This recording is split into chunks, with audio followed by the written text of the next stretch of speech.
আজকে আমি on camera রেকর্ডে বলতেছি 25 ব্যাচের ক্ষেত্রে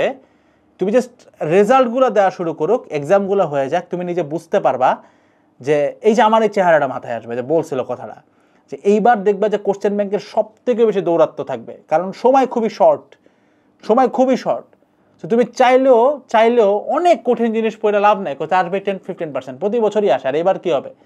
যাই হোক না কেন 70-80% আসবে কোশ্চেন ব্যাংক থেকে, এবং মেজরিটি 99% মানুষ এটার দিকে নাই। আমি তোমাকে একটা সুসংবাদ দিই, যারা এই পর্যন্ত ভিডিওটা দেখতেছো and you have the mindset যে তুমি স্লাইডগুলো ফলো করে হইলেও নিজের বাসায় বসেও এই 30টা দিন ফুললি 2 থেকে 3 ঘন্টা অ্যাটলিস্ট রেগুলার নিজেকে টাইম দিবা, নিজের স্বপ্নটাকে টাইম দিবা, কোশ্চেন ব্যাংকটাকে টাইম দিবা, ইউ নেভার রিগ্রেট ইনশাআল্লাহ। So man, give it your all. আমি তোমাকে এতটুকু কথা বলতেছি, এক্সাম হলে কোশ্চেনটা পাওয়ার পর আমার চেহারাটা একবার ভাসবে যদি তুমি ঠিক মতো প্র্যাকটিস করে যাও। আমি চাই ভালোভাবে ভাসুক, আমি চাই তুমি যেন আমার জন্য একটা দোয়া করতে পারো আল্লাহর কাছে, একবার আলহামদুলিল্লাহ পড়ো, তোমার যেন ভালো লাগে, যেন তুমি কোশ্চেন ব্যাংকটা ঠিক মতো শেষ করে দেন পরীক্ষায় কমন পাও। এমন যেন না হয় ভিডিওটা তুমি দেখছো, প্ল্যানটা ফলো করো নাই, কোশ্চেন ব্যাংকটারে কম্প্যাক্ট করো নাই, দেন এক্সাম হলে বসে চিন্তা করতেছো ড্যাম এত কঠিন কিছু পড়ে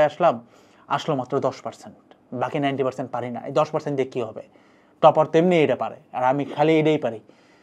বিগত বছরের জিনিস আমার মাথায়ও নাই, প্র্যাকটিস করি নাই, এখন প্রেশারে পারতেছে না, এই ঘটনা যেন না ঘটে ভাই।